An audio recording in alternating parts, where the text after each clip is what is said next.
Good morning बच्चों, कैसे हैं आप सब लोग। होप सो स्वस्थ होंगे। तो मेरे बच्चों, my self Sudhir sir, I am from DSC Deep school of economics. मेरे बच्चों, जो हमारा सेमेस्टर 5 इकोनॉमिक्स ऑनर्स के लिए जो गेम थ्योरी का जो पेपर चल रहा है, आज हम उसकी नेक्स्ट क्लास आपके साथ डिस्कस करना चाहते हैं। सो बेसिकली आज हम एक एग्जाम्पल से स्टार्ट करेंगे और गेम थ्योरी में जो गेम्स है, प्लेयर्स है, स्ट्रेटजीज है और एक्शन प्लान्स है या एक्शन प्रोफाइल्स है, उनके बारे में आज हम डिस्कस करेंगे। तो गेम थ्योरी जो डेवलप किया गया है वो बहुत ही फेमस एक एग्जांपल है, द प्रिजनर्स डायलेमा। तो प्रिजनर्स डायलेमा के बेसिस पर हमने गेम थ्योरी बनाया था। आज उस बेसिक एग्जांपल को ही सबसे पहले हम डिस्कस करने जा रहे हैं। सो बेसिकली क्या होता है कि दो सस्पेक्ट्स को पुलिस अरेस्ट करती है जिन्होंने कोई माइनर क्राइम किया हुआ होता है। मतलब पुलिस वालों के पास फुल एविडेंस होता है कि इन दोनों सस्पेक्ट्स ने कोई माइनर क्राइम किया है, लेकिन शहर के अंदर एक मेजर क्राइम भी हुआ होता है जिसके बारे में पुलिस को जानकारी नहीं होती है। बस थोड़ा सा डाउट होता है कि इन दोनों ने उस मेजर क्राइम को भी किया होगा। वो कहते हैं कि जब तक इन दोनों में से कोई एक या ये दोनों इस बात को एक्सेप्ट नहीं कर लेते कि क्राइम हमने किया है, हम क्राइम इन्होंने किया है ये प्रूफ नहीं कर सकते, कोई प्रॉब्लम नहीं है। तो ऑब्वियसली बात है, पुलिस ये चाहेगी कि वो दोनों खुद ही कबूल कर ले कि क्राइम हमने किया है। खुद कबूल करने का मतलब है कि वो आई विटनेस बन जाएं, पुलिस के लिए इन्फॉर्मर बन जाए। इन्फॉर्मर टर्म तो खैर मुश्किल है, हमें यूज नहीं करनी चाहिए, बट फिंक टर्म का हम यूज करते हैं, जिसको हम कहते हैं कि वो सरकारी गवाह बन गया, वो एक्सेप्ट कर ले कि भाई क्राइम हमने किया है, उसको फिंक कहते हैं। और क्विट का मतलब होता है कि हमने नहीं किया हो, वो डिनाई करते रहेंगे कि जो मेजर क्राइम है वो हमने नहीं किया है। तो पुलिस क्या करती है, उन दोनों लोगों को सेपरेट सेपरेट रूम्स या सेपरेट सेल्स के अंदर बैठा देती है और इंडिविजुअली पूछती है। और उन दोनों को पुलिस वाले कुछ ऑफर देते हैं कि अगर आप फिंक करते हैं तो आपको इतने साल की सजा मिलेगी, सामने वाला भी फिंक करता है तो इतने साल की सजा मिलेगी, आप अगर दोनों क्विट करते हैं तो आपको इतने साल की सजा मिलेगी, आप में से एक क्विट करता है, एक फिंक करता है तो इतने इतने साल की आपको सजा मिलेगी। ठीक है, कोई प्रॉब्लम नहीं है। अब वो जो दोनों जो सस्पेक्ट है वो एक दूसरे से बात नहीं कर सकते क्योंकि वो दूसरी सेल्स में है, एक अलग सेल्स में है और एक अलग सेल्स में है। पुलिस सेपरेटली उनसे पूछेगी। तो उन दोनों सस्पेक्ट के माइंड में एक डायलेमा चलता रहता है कि यार अगर मैं ये चलूं या मैं ये बोलूं, फिंक करूं या क्विट करूं, तो सामने वाला क्या करेगा, सामने वाला क्या क्या कर सकता है। दूसरे के दिमाग में सेम चीज डायलेमा चलता रहता है कि अगर मैंने ये किया तो सामने वाला क्या करेगा और सामने वाला क्या क्या कर सकता है। तो ये एक डायलेमा है उन सस्पेक्ट्स के माइंड में है। तो जो सेल्स में है, प्रिजनर सेल्स में है, उनके दिमाग में एक डायलेमा चल रहा है। अब उसका सॉल्यूशन हमने स्टार्ट किया थ्रू द गेम थ्योरी। तो यहां पे जो दो मेन चीज होती है कि भाई प्लेयर कौन कौन है। तो प्लेयर तो वो सस्पेक्ट है, सस्पेक्ट नंबर 1 और सस्पेक्ट नंबर 2, और जो उनके एक्शंस हैं वो है या तो वो फिंक कर सकते हैं या तो दोनों क्विट कर सकते हैं। तो टेक्निकली ये एक 2x2 गेम है। अब इस सेक्शन के अंदर हम इस 2x2 गेम को ही आपके साथ डिस्कस करने जा रहे हैं। तो जो एग्जाम्पल है, the very famous example, the prisoners dilemma. अब थोड़ा सा मैंने जो बताया आपको वो स्टोरी मैंने लिखी हुई भी है, कोई प्रॉब्लम नहीं है। क्या लिखा है, 2 suspect in a major crime are caught and placed in a separate cell, है ना। मेजर क्राइम के लिए उनको सेपरेट सेल के अंदर रखा गया है। There is enough evidence to convict each of them of a minor crime. मतलब दोनों को माइनर क्राइम के लिए कन्विक्ट हमने कर रखा है, लेकिन मेजर क्राइम के बारे में हमें अभी तक कोई जानकारी नहीं है। But not enough evidence to convict either of them of the major crime. Major crime के लिए अभी हम उन्हें कन्विक्ट नहीं कर पा रहे हैं, अनलेस जब तक कि one of them act as a informed witness against the other, जिसको हम फिंक कहते हैं। वो कह रहा है कि ये काम हम जब तक नहीं कर सकते जब तक उनमें से कोई एक पुलिस का इन्फॉर्मर ना बन जाए और दूसरे के खिलाफ गवाही ना दे दे, तब तक हम ऐसा नहीं कर सकते। ये है स्टोरी इस गेम की। दोनों चीजें मैंने दिखाई है, फिंक और नॉट फिंक, मतलब क्विट कर सकता है या फिंक कर सकता है, यानी कि इन्फॉर्मर बन सकता है और इन्फॉर्मर नहीं भी बन सकता है। चलिए आगे चलते हैं। कह रहा है जो पुलिस ने जो उनसे बोला, जो सस्पेक्ट थे, क्या बोला है, इफ बोथ स्टे क्विट, अगर दोनों क्विट करते हैं, मतलब दोनों फिंक नहीं करते हैं, each will be convicted on the minor crime, minor offence, मतलब माइनर क्राइम जो किया है उसके लिए तो सजा होनी ही होनी है, और वो सजा है 1 साल की दोनों को। तो अगर दोनों क्विट करते हैं तो दोनों को 1-1 साल की सजा मिलने वाली है। अब अगर उनमें से इफ वन फिंक, उनमें से एक कोई फिंक करता है एंड अदर जो है वो क्विट करता है, फिंक नहीं करता है, तो जो फिंक करेगा उसको छोड़ दिया जाएगा और जो क्विट करेगा उसको 4 साल की सजा मिलेगी, है ना। Finking one will be freed and used as a witness while the other will be spent 4 years in prison। मतलब अगर एक फ्रिंक करता है और दूसरा क्विट करता है तो फ्रिंक करने वाला जेल से छोड़ दिया जाएगा और जो क्विट करेगा उसको 4 साल की सजा मिलेगी। सिमिलरली रिवर्स, हां, अगर दोनों फिंक करते हैं, दोनों फिंक करते हैं तो दोनों को 3-3 साल की सजा मिलने वाली है। ये हमें इंफॉर्मेशन मिल गई। तो इस इंफॉर्मेशन मैट्रिक्स से या इस इंफॉर्मेशन से मेरे बच्चों हम इंफॉर्मेशन मैट्रिक्स बना सकते हैं, बिल्कुल कोई प्रॉब्लम नहीं है। अब वो कह रहा है कि why it is called as a dilemma, ये मैं बता चुका हूं आपको कि भाई उनके दिमाग में चल रहा है कि वो क्या करेंगे, मैं क्या करूंगा, तो डायलेमा हर जगह चलेगा।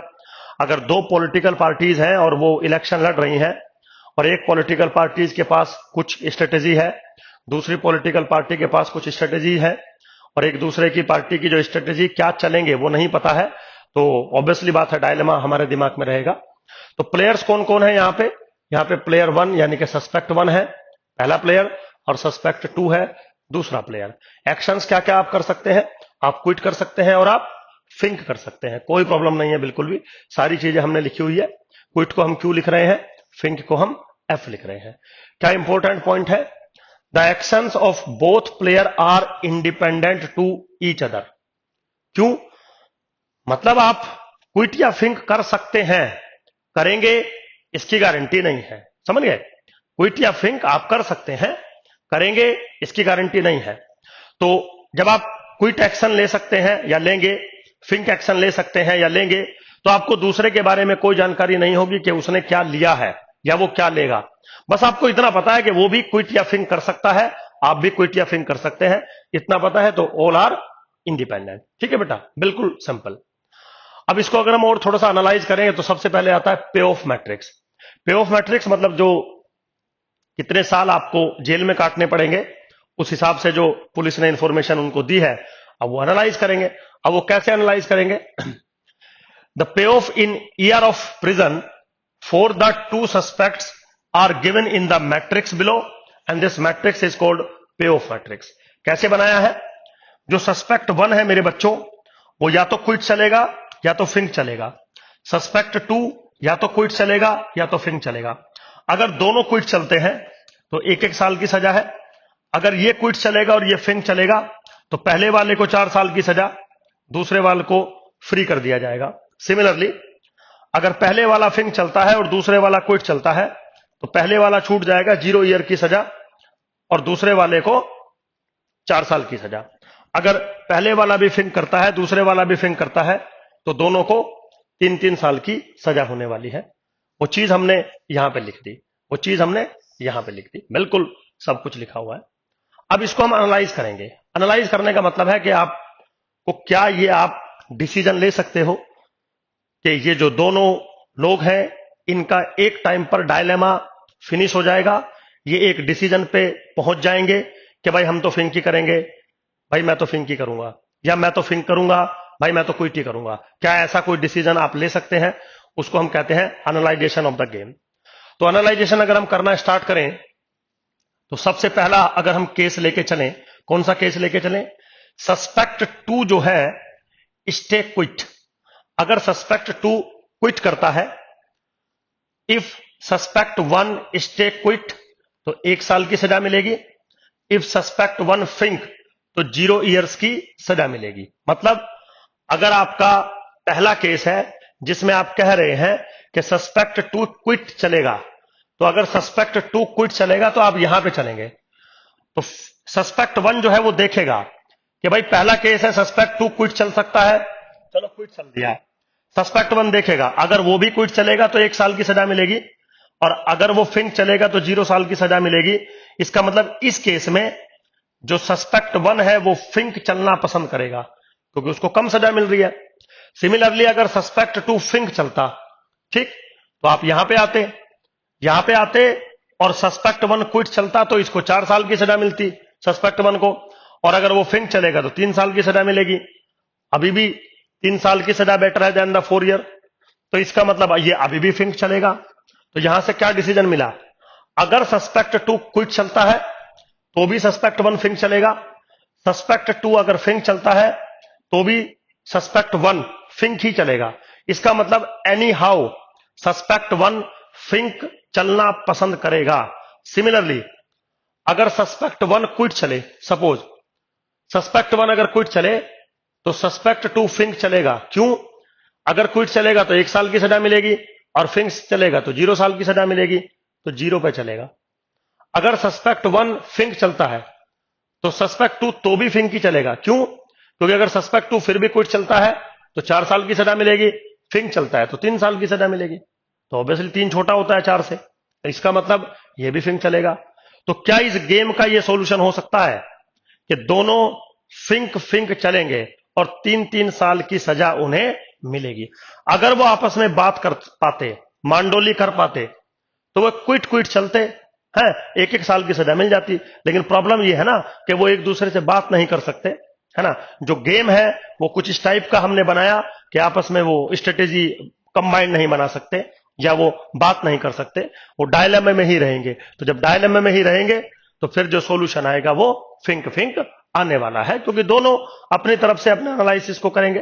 तो ये सब चीजें हमने यहां पे समझा दी कि जो सस्पेक्ट 1 है वो फिंक ही चलेगा, जो सस्पेक्ट 2 है वो फिंक ही चलेगा। इसका मतलब जो फिंक स्ट्रेटेजी है सस्पेक्ट 1 के लिए वो डोमिनेट करेगी क्विट को। सिमिलरली जो फिंक स्ट्रेटेजी है या जो एक्शन है, फिंक एक्शन है, वो डोमिनेट करेगा किसको, क्विट स्ट्रेटेजी को ऑफ द प्रिजनर या ऑफ द सस्पेक्ट 2। ठीक है बेटा। तो गेम का जो सॉल्यूशन आया वो आया फिंक फिंक, और पे ऑफ क्या आया, 3-3। मतलब उन दोनों को 3-3 साल की सजा मिलने वाली है। हम इसको नैश इक्विलिब्रियम भी कहते हैं। नैश इक्विलिब्रियम थोड़ा हम आगे पढ़ाएंगे तो ऑब्वियसली आपको वहां देखने को मिलेगा। ठीक है बेटा। जो अभी तक मैंने आपको एक एग्जांपल लिया, ये एक 2x2 गेम था। 2x2 गेम से मेरा मतलब है कि 2 प्लेयर्स हैं, प्लेयर 1 प्लेयर 2, और उनके पास 2-2 एक्शंस है या 2-2 स्ट्रेटेजीज है। ठीक है। अब हम एक टॉपिक लेके चलते हैं 2.3 2x2 गेम्स। मतलब एक हम जर्नल 2x2 गेम आपके साथ डिस्कस करना चाह रहे हैं। इन जर्नल एग्जाम में 2x2 गेम ही आता है। इन जर्नल मतलब आ तो कुछ भी सकता है, लेकिन इनिशियल स्टेज में जो मैं आपको गेम थ्योरी पढ़ा रहा हूं उसमें 2x2 गेम पे ही हम ज्यादा फोकस करते हैं। तो 2x2 गेम क्या होता है, कैसे डिफाइन होता है, कैसे वर्क करते हैं, थोड़ा सा आज उसके बारे में डिस्कशन कर रहे हैं।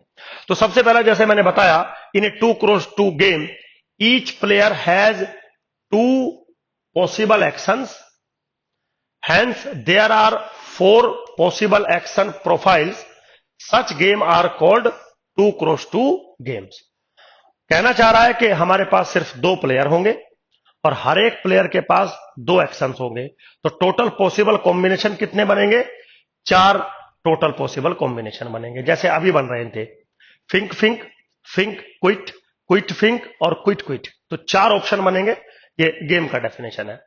अगर डेफिनेशन देखें तो क्या कह रहा है, ए 2x2 game is a strategic game in which each of the 2 player has exactly 2 possible actions. मतलब 2 प्लेयर होंगे और उनके पास एग्जैक्टली 2-2 एक्शंस होंगे। अब वो 2-2 एक्शंस कौन से हैं उससे मतलब नहीं है, बट 2 एक्शन होंगे और 2 प्लेयर होंगे, है ना। अब एक एग्जाम्पल वो दे रहा है। वो कह रहा है कि मेरे पास 2 फर्म है, फर्म नंबर 1 और फर्म नंबर 2, ठीक है। और उनके पास दो ऑप्शंस है, वो कोई प्रोडक्ट है, कॉमन प्रोडक्ट है जो वो बनाते हैं, और दो ऑप्शन है, या तो वो उस प्रोडक्ट का हाई प्राइस रख सकते हैं या तो उस प्रोडक्ट का लो प्राइस रख सकते हैं, ठीक है।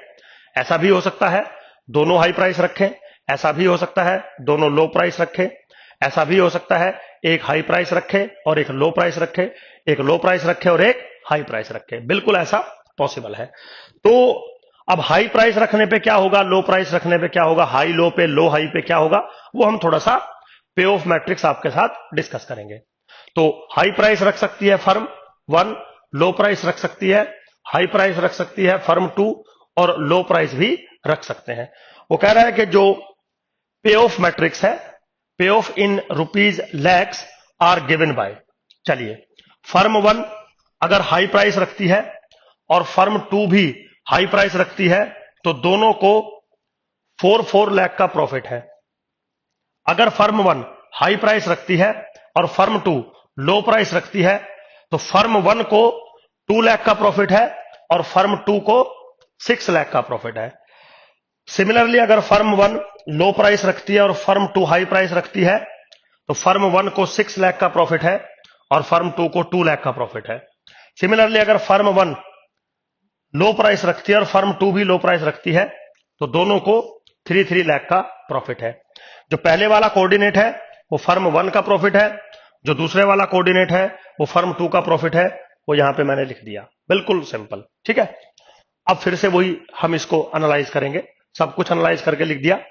दोनों हाई हाई प्रॉफिट करते हैं तो 4 लाख मिलेगा, हाई लो प्राइस करते हैं तो 26 मिलेगा, लो हाई करते हैं तो 62 मिलेगा, और दोनों के दोनों लो प्राइस रखते हैं तो 33 मिलेगा, बिल्कुल सिंपल, कोई प्रॉब्लम नहीं है, ठीक है। अब कुछ क्वेश्चंस है या ऑब्जर्वेशंस है मेरी, मैं करना क्या चाहता हूं, क्या कह रहा है, each cell represents one possible combination of action. वो कह रहा है कि जो पे ऑफ मैट्रिक्स आपने बनाया इसकी जितनी भी सेल्स है ना, ये कॉलम्स होते हैं और ये रो होती हैं, ये तो पता होगा आपको, और ये होती हैं सेल्स।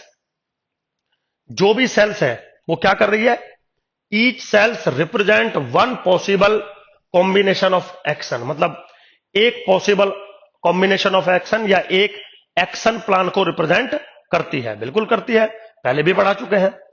फिर क्या कह रहा है, प्लेयर्स डू नॉट चूज पे of directly, they choose actions, मतलब जो प्लेयर है वो इसको चूज नहीं करेगा, वो प्रॉफिट को चूज नहीं करेगा कि मुझे तो 4 लाख कमाना है, मुझे तो 3 लाख कमाना है, नहीं, वो सिर्फ अपने एक्शन चूज करेगा। वो सिर्फ ये बता सकता है कि मैं हाई प्राइस ऑफर करूंगा या मैं लो प्राइस ऑफर करूंगा, मैं हाई प्राइस ऑफर करूंगा या मैं लो प्राइस ऑफर करूंगा, सिंपली इतना, ठीक। फिर क्या कह रहा है, the goal of each player is choose one action that gives him to maximum possible pay off. वो कह रहा है कि दोनों फर्म का एक ही एम होता है, और वो एम ये है कि हम कुछ ऐसा एक्शन लें, हम कुछ ऐसा स्ट्रेटेजी बनाएं कि हमारा जो पे ऑफ मैट्रिक्स है वो मैक्सिमम पॉसिबल बने। लेकिन यहां पर मैक्सिमम पॉसिबल का मतलब ये नहीं है कि सबसे ज्यादा बने, नहीं, मैक्सिमम पॉसिबल मतलब जितना हम मैक्सिमम कर सकते थे प्रॉफिट उतना हमने किया, तो ये हमारा एम रहेगा ऑब्वियसली इस फर्म के क्वेश्चंस के लिए। तो चलिए थोड़ा सा इसको सॉल्यूशन ढूंढने की कोशिश करते हैं। वो कह रहा है कि फॉर फर्म 2 यानी कि कॉलम प्लेयर, अगर हम कॉलम प्लेयर की बात करें कि कॉलम प्लेयर कैसे बिहेव करेगा तो थोड़ा देखते हैं। तो वो कह रहा है, if firm 1 choose high price, firm 2 compare 4 from high price with 6 from low price, obviously बात है 6 4 से बड़ा है तो फर्म 2 जो है वो चूज करेगी लो प्राइस। अब आप ऊपर चलिए एक सेकंड के लिए, यहां पे आइए, मान लीजिए फर्म 2 डिसीजन लेना चाहती है ना, फर्म 2 डिसीजन लेना चाहती है तो फर्म 2 क्या देखेगी, अगर फर्म 1 ने हाई प्राइस ऑफर किया और इसने भी हाई प्राइस ऑफर किया तो 4 मिलेंगे, और इसने लो प्राइस ऑफर कर दिया तो 6 मिलेंगे, तो ऑब्वियसली बात है ये लो प्राइस ऑफर करना चाहेगा। सिमिलरली अगर फर्म 1 ने लो प्राइस किया और फर्म 2 ने हाई प्राइस किया तो 2 लाख मिलेंगे, और लो प्राइस किया तो 3 लाख मिलेंगे, तो यहां पे भी ये लो प्राइस करेगी। इसका मतलब firm any how low price offer करेगी, चाहे फर्म 1 हाई ऑफर करे या लो ऑफर करे। तो फर्म 2 के लिए जो लो प्राइस स्ट्रेटेजी है, लो प्राइस एक्शन है, वो डोमिनेट कर रहा है इसको, अभी बाद में बात करेंगे, है ना।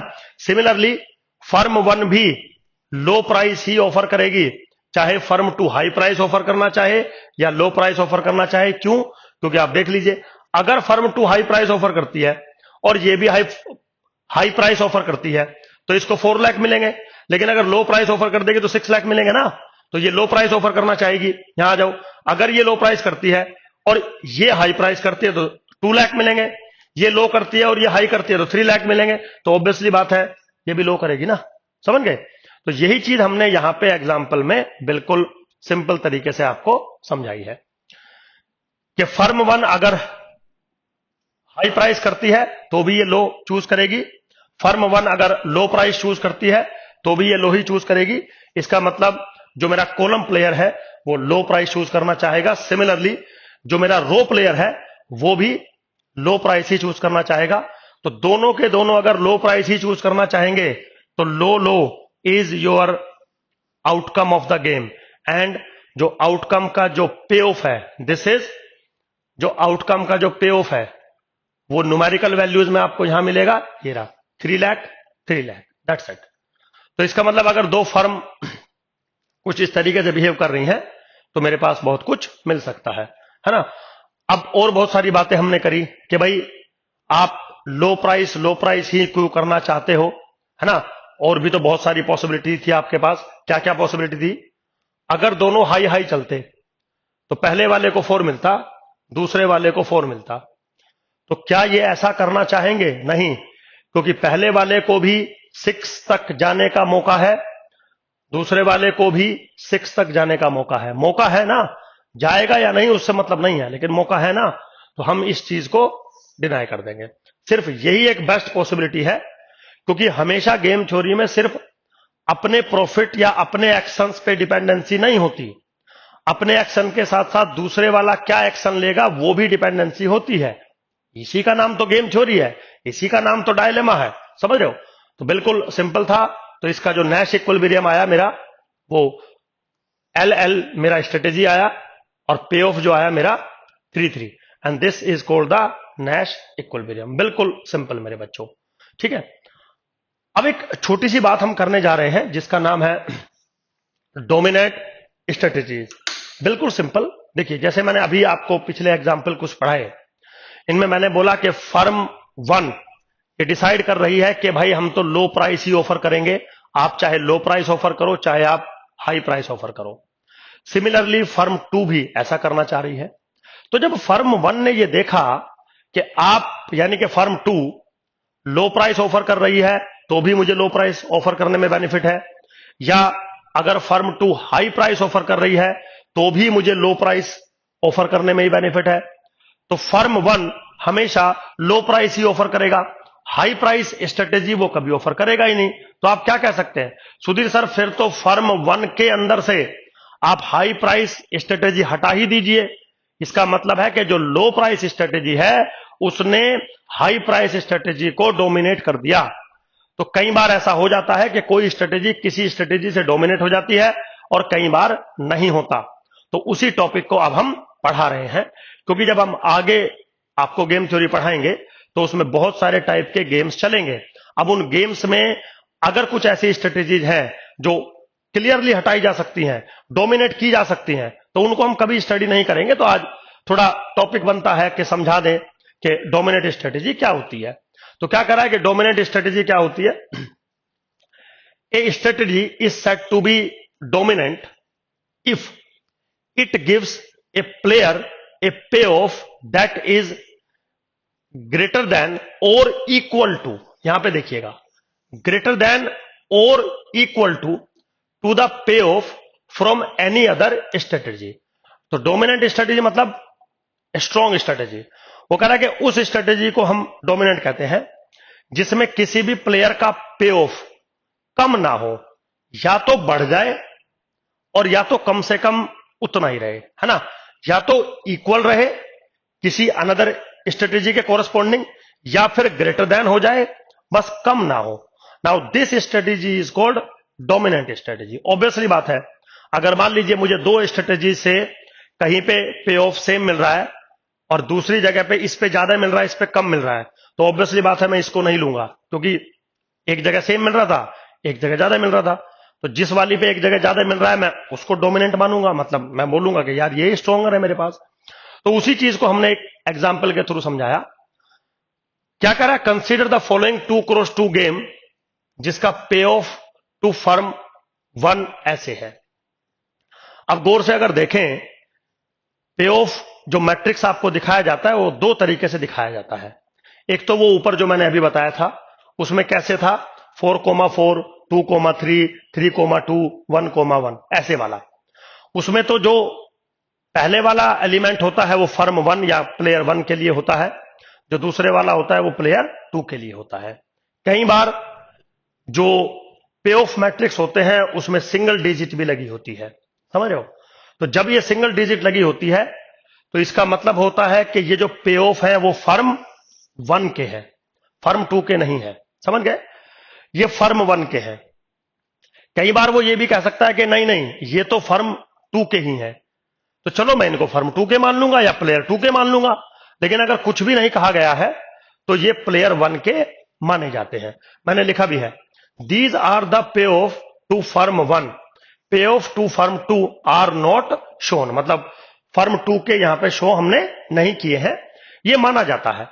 लेकिन अगर आपको फर्म 1 और फर्म 2 के बारे में कोई जानकारी ना दे रखी हो, या प्लेयर 1 प्लेयर 2 के बारे में जानकारी ना दे रखी हो ये किसके हैं, और गलती से आपको फर्म 2 के पे ऑफ की जरूरत है, तो आप इनको फर्म 2 के पे ऑफ भी मान सकते हो, समझ गए। मतलब ऐसा कोई कंफ्यूजन क्रिएट करने की जरूरत नहीं है। तो अब अगर आप इसको गौर से देखें पे ऑफ मैट्रिक्स को, तो क्या कह रहा है pay of matrix, for firm 1 यानी कि रो प्लेयर, जो पहले वाली फर्म है यानी कि जो प्लेयर 1 है, जरा उसको एक बार एनालाइज करते हैं। वो क्या कहता है, अगर फर्म 2 हाई प्राइस रखेगा, है ना, और मैं भी हाई प्राइस रखूंगा तो मुझे 4 लाख मिलेंगे। अगर फर्म 2 लो प्राइस रखेगा तो मुझे 2 लाख मिलेंगे, समझ गए, ठीक। अब वो ये कह रहा है अगर फर्म 2 हाई प्राइस रखे और मैं भी हाई प्राइस रखूं तो 4 लाख मिलेंगे, और मैं लो प्राइस रखूं तो 3 लाख मिलेंगे। तो मैं क्या रखना चाहूंगा, ऑब्वियसली हाई प्राइस, क्योंकि यहां पे मुझे 4 लाख मिल रहे हैं। अगर फर्म 2 लो प्राइस रखे सपोज, और ये हाई प्राइस रखे तो 2 लाख मिल रहे हैं, और ये लो प्राइस रखे तो 1 लाख मिल रहे हैं, फिर भी मुझे यही बेनिफिट है। तो कहां पे मुझे बेनिफिट है, हाई प्राइस पे। इसका मतलब वो कभी भी लो प्राइस स्ट्रेटेजी नहीं चलेगा।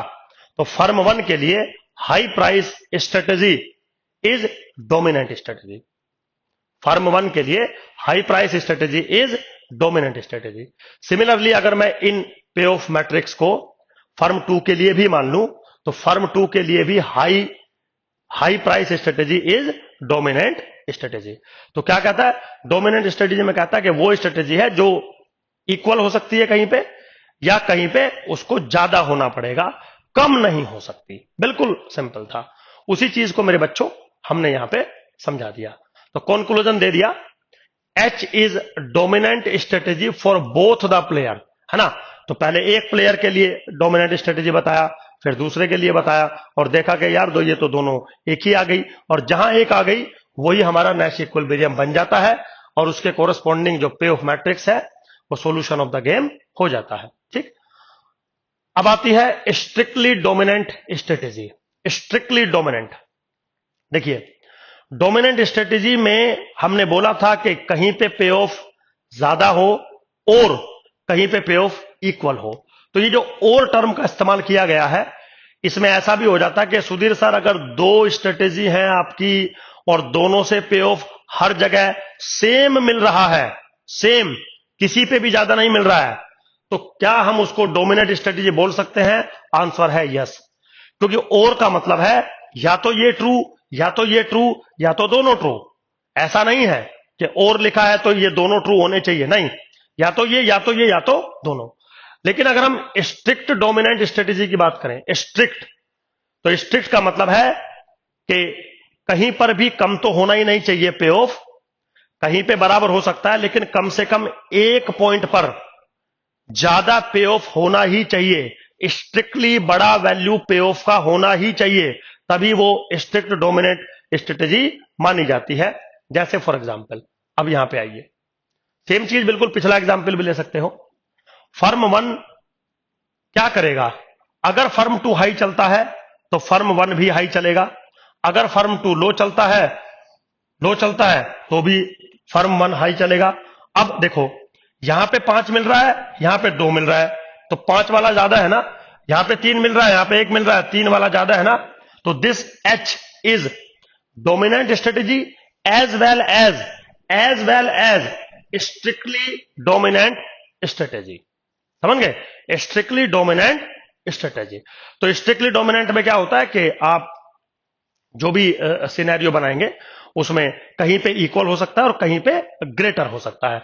तो यहां पे दोनों जगह ग्रेटर था, इसमें भी और इसमें भी, तो दिस इज स्ट्रिक्ट डोमिनेंट, कोई इशू नहीं है, बिल्कुल भी सिंपल था। ठीक है बेटा, तो कंक्लूजन दे दिया कि आपका स्ट्रिक्टली डोमिनेंट स्ट्रेटेजी हम लोग बना रहे हैं। चलिए, अब आता है वीकली डोमिनेंट स्ट्रेटेजी। क्या कह रहा है, a strategy is said to be weakly dominant if it gives a player pay off that is greater than or equal to the payoff from any other strategy for every possible strategy of other player and strictly greater for at least one case, है ना। for at least one case मतलब आप जैसे पिछले वाले में हमने बोला कि जितने भी पॉइंट्स हैं उन सब पे ग्रेटर स्ट्रेटेजी मेरी होनी चाहिए, स्ट्रिक्टली ग्रेटर देन पे ऑफ होना चाहिए। इसमें कहीं पे स्ट्रिक्टली ग्रेटर देन, कहीं पे इक्वल हो सकता है, दोनों पे स्ट्रिक्टली ग्रेटर देन हो, बिल्कुल मैं अलाउ करूंगा, लेकिन कहीं पे अगर स्ट्रिक्टली ग्रेटर है और कहीं पे इक्वल है तो वीकली डोमिनेंट स्ट्रेटेजी मानी जाती है। जैसे अभी मैं पीछे आपको समझा रहा था कुछ चीजें, जैसे सपोज फॉर एग्जांपल अगर ये यहां पे 3 होता, सपोज, आराम से सुनिएगा, यहां पे 3 होता तो आप हाई प्राइस चलने पर एच को प्रेफर करते स्ट्रिक्टली, लो प्राइस चलने पे आप क्या कहते, सुधीर सर एच को चल लो या एल को चल लो, सेम ही बात है, कोई फर्क तो पड़ना नहीं है। समझ गए, तो ये होती वीकली स्ट्रेटेजी, समझ गए। और अगर यहां है 1, सपोज फॉर एग्जांपल यहां पे है 1, तो अब जो एच है वो स्ट्रिक्टली स्ट्रेटेजी है, ये रहा एच जो है वो स्ट्रिक्टली डोमिनेंट स्ट्रेटेजी है, क्योंकि यहां पर भी वैल्यू बड़ी है और यहां पर भी वैल्यू बड़ी है। अगर इसी में हम यहां पे जाएं सपोज वीकली, तो अगर हम देखें सपोज यहां 2 लिखा होता, ठीक, तो फर्म 2 अगर हाई चलती तो फर्म 1 हाई चलती क्योंकि स्ट्रिक्टली बड़ा नंबर है, फर्म 2 अगर लो चलती तो फर्म 1 हाई भी चल सकती थी, लो भी चल सकती, क्योंकि दोनों जगह 2 लिखा हुआ है। तो अब ये फिलहाल कैसी हो गई, वीकली स्ट्रेटेजी हो गई या वीकली डोमिनेंट स्ट्रेटेजी हो गई, हाई प्राइस चलना, ऐसा लिखने के बाद। और अगर बच्चों ये चीज मैं हटा दूं, समझ गए, ये चीज अगर मैं हटा दूं तो ये अभी भी स्ट्रिक्टली डोमिनेंट स्ट्रेटेजी बन रही है। तो वही चीज हम समझा रहे हैं कि weekly strategy is said to be weakly, या एक strategy is said to be weakly dominant if it gives players payoff that is greater than or equal to, मतलब कहीं पे ग्रेटर और कहीं पे इक्वल टू, बट कम से कम एक जगह स्ट्रिक्टली ग्रेटर होना चाहिए, एटलीस्ट 1 सेट ऑफ एक्शन में स्ट्रिक्टली ग्रेटर देन होना चाहिए एटलीस्ट वंस, तब जाके वो वीकली डोमिनेंट स्ट्रेटेजी बनती है। स्ट्रिक्टली डोमिनेंट स्ट्रेटेजी होने के लिए सबके कोरस्पॉन्डिंग पे ऑफ ज्यादा होना चाहिए। सिर्फ डोमिनेंट होने के लिए भाई इक्वल भी हो सकती है और ग्रेटर भी हो सकती है, एटलीस्ट 1 ग्रेटर होगी, ऐसा मैंने कहीं भी नहीं लिखा है, बिल्कुल सिंपल। तो मेरे बच्चों कई बार क्या होता है कि आप को जो गेम दिए जाते हैं, आगे चल के हम देंगे, उनमें ये चीज मैटर कर जाती है कि आपकी डोमिनेंट स्ट्रेटेजी है वीकली डोमिनेंट स्ट्रेटेजी है या स्ट्रिक्टली डोमिनेंट स्ट्रेटेजी है। डोमिनेंट स्ट्रेटेजी में ग्रेटर देन इक्वल टू कोई भी हो चलेगा, वीकली में ग्रेटर देन इक्वल टू हो कोई भी चलेगा, लेकिन कम से कम एक स्ट्रिक्टली बड़ा होना चाहिए। स्ट्रिक्टली डोमिनेंट में भाई सारे स्ट्रिक्टली बड़े होने चाहिए, पे ऑफ मैट्रिक्स, दैट्स इट। तो कोई कंफ्यूजन मेरे हिसाब से होना नहीं चाहिए। अब इसी में अगर आप देखें तो जो फर्म 1 के लिए जो हाई स्ट्रेटेजी है वो स्ट्रिक्टली स्ट्रेटेजी भी है। अब स्ट्रिक्टली है तो वीकली भी होगी और डोमिनेंट भी होगी, डजंट मैटर, ठीक है। ये सब चीजें हमने यहां पे आपको समझा दी, बिल्कुल सिंपल है। एक है non dominant strategy. Non dominant strategy का मतलब होता है कि किसी एक्शन के कोरस्पॉन्डिंग पे ऑफ ज्यादा, वहीं पे किसी एक्शन के कोरस्पॉन्डिंग पे ऑफ कम, इक्वल नहीं, कम। तो ना आप ये चूज कर सकते ना आप ये चूज कर सकते, वही लिखा है।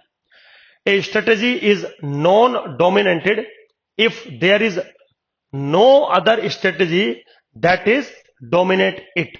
मतलब अगर कोई स्ट्रेटेजी ऐसी है जो किसी दूसरे को डोमिनेट नहीं कर सकती तो उसको हम नो डोमिनेट स्ट्रेटेजी कहते हैं।